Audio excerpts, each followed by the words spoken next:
Warning: these stories contain elements of sexual assault. Listener discretion is advised.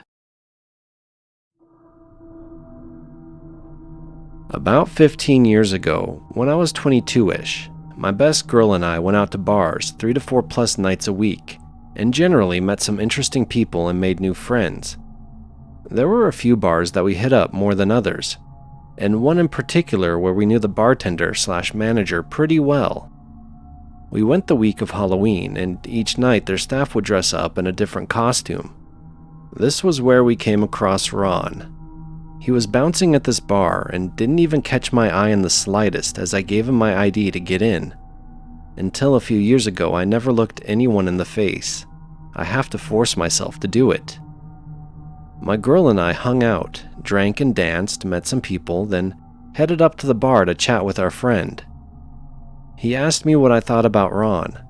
I had no idea who he meant, and he gestured to the bouncer, to which I was like, meh. He was older looking, very muscular, turned out to be a major gym rat. I was 22-ish, dressed in black and skulls and platforms. Didn't seem my type on the outside, but bartender friend vouched for him, said he was a really cool guy. He asked if he could give Ron my number, and I figured it would be okay. I hear from him the next day and he wants to hang. At the time, I lived with my uncle and aunt, a pastor and his wife. So he invited me to meet at his place, and we would just go have a casual hang somewhere. Simple middle-of-the-day chill. I get there and his apartment door is wide open, and his much better looking, married, and closer to my age best friend is there. He seems nice enough, and I didn't feel unsafe as they left the door wide open. And again, my bartender friend had vouched for him. He mentions he needs to grab a few office supplies, so the three of us pile in his douchey car and head to an office supply store. We go in, and as we walk in, a pretty girl walks by, and he does the head thing and completely stares at her. Like the obvious, follow her with his head thing. We aren't together, but I found it to be rude. So later in the car, I mention it. I tell him, hey look, I know we're just hanging out, but don't disrespect me like that. Everyone looks, but be less obvious and don't make me look like an ass in public. He laughs and tells me that it's hot that I stood up for myself, especially on our first hangout. Okay? We get back to his place, and as we walk inside, he says, I like that you're gonna have a ring on your finger by December. Remember, we met Halloween week. So, anyways, his friend leaves, we get takeout and hang and drink and just talk. Turns out that he's from the same tiny town that my parents are from, which is 6 hours south of us.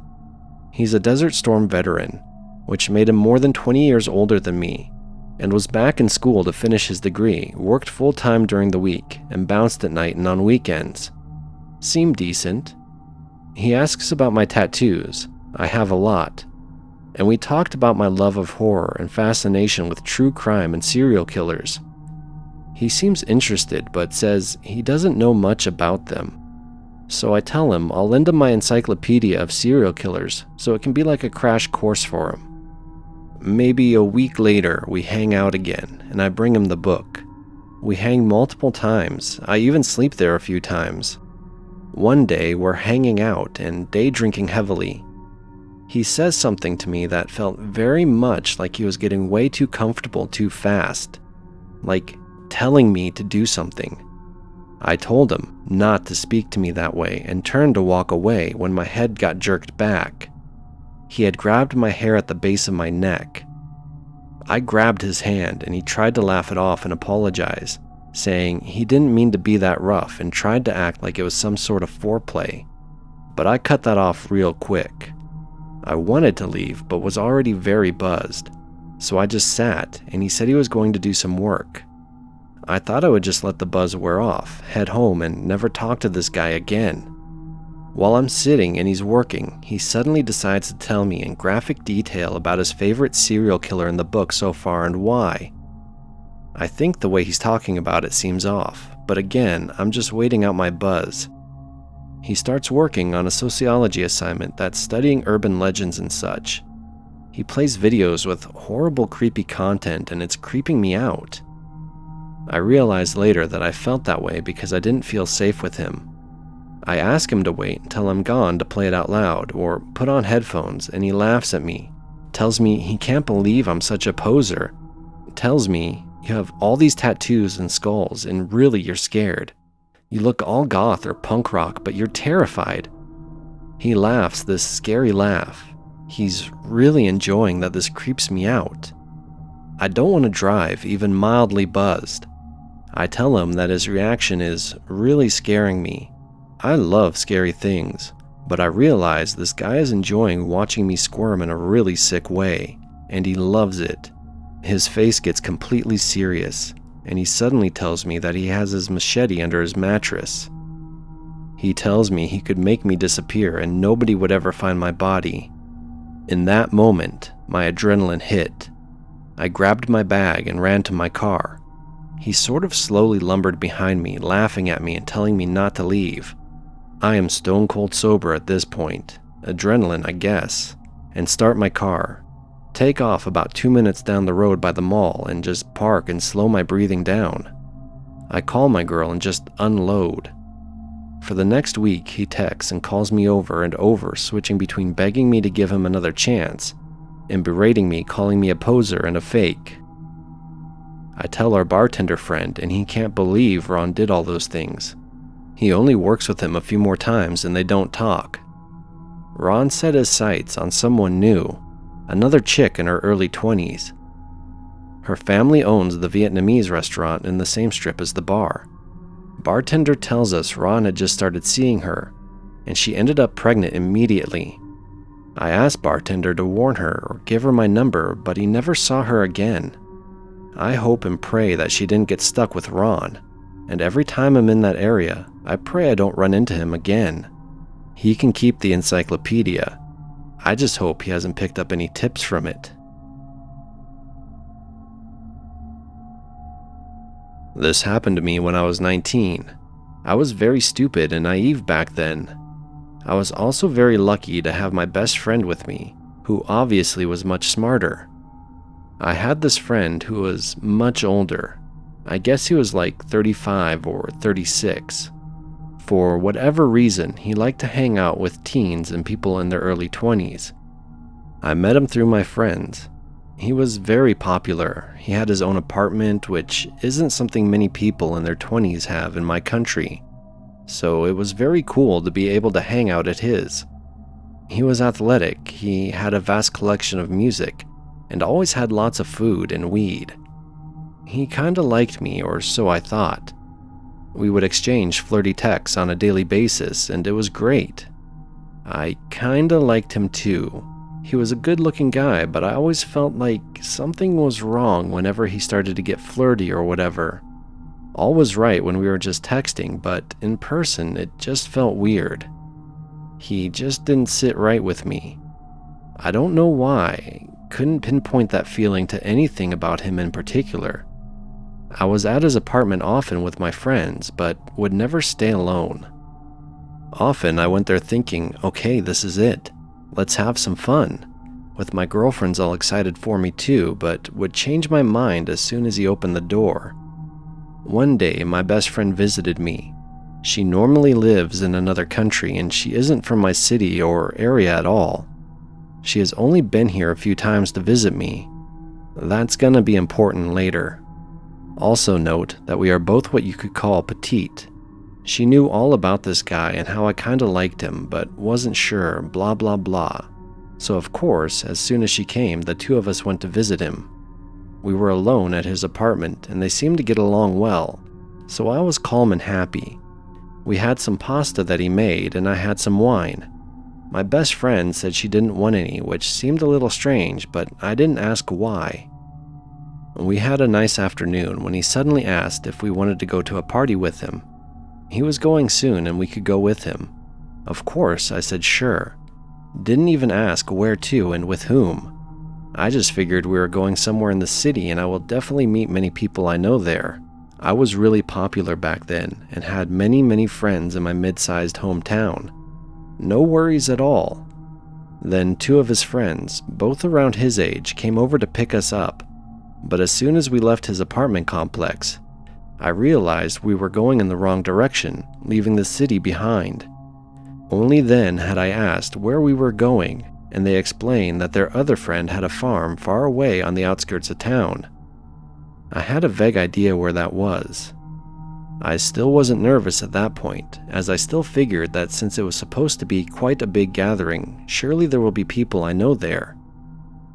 We arrived. The area was huge, with many greenhouses, a trailer where the guy lived, and an old farmhouse which was quite far away and where his parents lived. In some of the greenhouses, there was weed growing in between tomatoes. That was the supplier that my friend always had his weed from. There weren't that many people there, and almost exclusively guys. Only other girls there were much older than us, hippies and very stoned, chilling with their boyfriends. We were definitely the youngest ones there. This started to make me feel anxious, but the overall vibe was good and very chill. The guys who were talking to us, despite the obvious age difference, were all very nice. No stupid innuendos or anything of the sort. So when my guy friend offered beer, I took it without thinking much. My best friend was offered drinks too, but she didn't want any. We sat around the fire, and this is where things get blurry for me. In fact, the next thing I remember is laying in my bed the next morning very hungover. Nothing from that night. So the rest of the story is based on what my best friend told me. As I had my beer, just one, and a little wine consumed hours before that, way less than what would normally get me drunk, I started to act wild. I apparently started kissing the guy I knew very hard, in front of everybody else near the fire. My best friend was a little shocked, but thought I wanted it. Then I sat on top of him, kissing and practically riding him then and there. His friend came over and asked if he could get a kiss too, and I complied, started kissing him as well. This is when my friend started to worry, as this wasn't how I behave at all. She noticed the guy wink at my friend, and they exchanged smiles and winks with their other friends. All the while, other people tried to make my best friend drink something too. She said she didn't drink alcohol, but then they insisted she had juice or water. Luckily, she didn't. Then the guy I knew asked the one living on the farm if we could use some privacy of one of the greenhouses, and lifted me up and started to walk that way. Right at that moment, my little brave best friend stood up, protested it. She started yelling for him to leave me alone and said we were going back. Some of the other people, not from the group of friends we stayed with, who were busy with themselves earlier, started noticing something was going on, so the guy let me go. She told them our taxi was waiting outside and we left. There was no taxi there. It was midnight at this point, and we were alone on some rural road. No one followed us though, which was good, but she was very scared the whole time. She walked, dragging me behind her to see the sign closest to the property, and was able to read the name of the place, as she had no idea where we were and she was too afraid to ask the people at the party. Then she called a cab and waited with me for half an hour until it arrived. She had no idea what my parents' address was too, so she had to navigate my city as they went, but she did it. My house is right on the main street and has a distinctive mural on one side, so she was able to spot it. She found the keys in my purse and got me to the safety of my bed. If it hadn't been for her, I probably would have been sexually assaulted on that farm. And by my guess, it wouldn't have been by that one guy only. She said she had been vigilant due to what I told her about the guy before she even came there. The "I like him but something's not right" part. And that is why she didn't drink anything from the whole afternoon and night. Wow, she is the best. And definitely the smarter one of the two of us. Please, be smarter than I was back then. Never go places alone with people you hardly know and don't trust. Always let somebody back home know where you're going. Send GPS coordinates once you land yourself in a similar situation. Don't drink alcohol or consume anything that somebody else gave you unless you know them very well. And most important, don't be afraid to call your parents for help. She didn't do that, even though she actually should have. Listen to your gut. Mine was telling me there was something wrong with that guy all along. I just didn't listen or expect it to be that bad. I honestly just thought I was creeped out because of the age difference. I was never the type to look for older guys on purpose. He never forced me to do anything when we were at his place. Never made any lewd comments, nothing. He seemed very adult and considerate compared to friends my age. Thanks for listening. It's been some time, but it feels good to let it off my chest.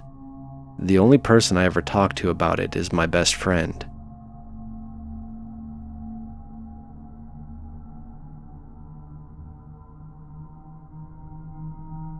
This happened a few years ago, but I still think about it to this day. I was on holiday in a city on the other side of the country, celebrating my 21st birthday with my best friend. We were having an amazing night out with a few too many drinks and ended up meeting two guys. Let's call them Andrew and Billy. They seemed like really cool guys and we were into them, so when they asked us back to their hotel room, we said yes. Obviously a silly idea, but we were young and drunk. Things were great on the way back to the hotel room. We were all laughing and having a great time. When we got to the hotel room, there were two other men there as well. Let's call them Ricky and JD, who are at least 10 to 15 years older than us. They gave us creepy vibes, but we brushed it off. We asked Andrew and Billy who these guys were, and they said that they were their colleagues as they were in the city for work, and the company paid for their rooms. So Andrew and Billy were in different rooms, but we were all partying in Andrew's room that he shared with Ricky. I got a little too drunk and my friend put me to bed. She said that she was going to Billy's room and asked if I would be okay with Andrew, and I said yes. Keep in mind, my friend didn't have a phone either, so we basically had no way of getting in contact with each other. Another stupid thing, I know. So I'd been in the bed for a while with Andrew, just talking and chilling, when he says, "I just have to pop out and I'll be right back." I assumed he meant just out of the bedroom, not out of the actual hotel room. But he left the hotel room to get something from Billy's hotel room.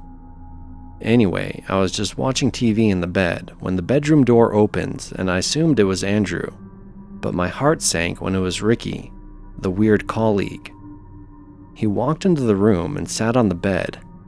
Keep in mind, I'm very naked at this point, trying to cover myself with the blanket.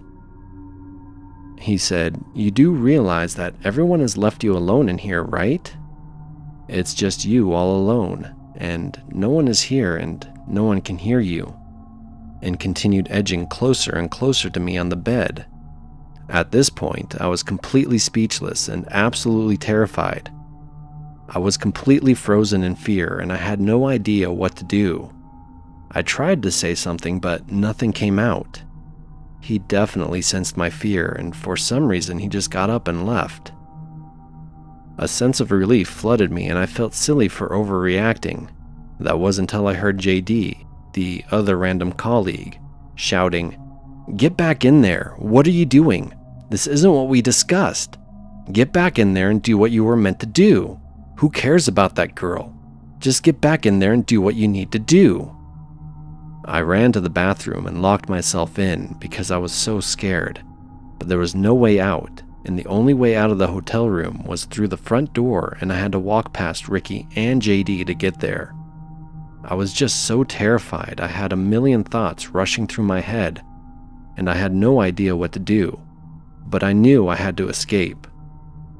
I decided my only option was to just leave the room and be ready to defend myself if things were to go pear-shaped.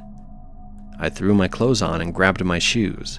I opened the door and Ricky and JD were sitting on a couch close to the bedroom door. JD said, "Hey sexy, where are you going in such a rush? Come and join us. Come here right now." I said, "No thanks," and ran to the front door and ripped it open. When I got out, I was so relieved, but I was still in a random hotel in a random city with no way to contact my friend. But I thought my best option was to go to the lobby and just wait. As I was walking, I heard two men yelling down the hall, "Where are you? We know you aren't too far away. Come back and join us. You know you want to." It was Ricky and JD. I was absolutely fucking terrified by this point, and I began sprinting to the elevator. I could hear them gaining on me. I never knew I could run so fast, but I just continued and didn't look back. I felt like I was running forever until I reached the end of the corridor, and my worst nightmare had come true. I missed the turnoff for the elevator, so I had to turn and run backwards, towards where I could hear Ricky and JD still yelling down the hallway. I found the elevator and got in. I could hear their voices getting louder and louder, and I didn't want to imagine what would happen if they got into the elevator with me. The door finally closed after what felt like a lifetime. I thought I would go down to the lobby and just wait there, because at least there would be people there, so there would be some form of safety. I got to the lobby and realized that there was no one in sight. No one at all, even behind the desk. I sat on a couch and didn't know what to do with myself. I was absolutely terrified that Ricky and JD would come to the lobby. Then I heard the elevator ding and the door open. My heart dropped, but it was Andrew. I told him what had happened, and he was outraged that his colleagues did that, and he took me to where my best friend was. Everything turned out fine, but it could have been a lot worse. So, Ricky and JD, let's never meet again.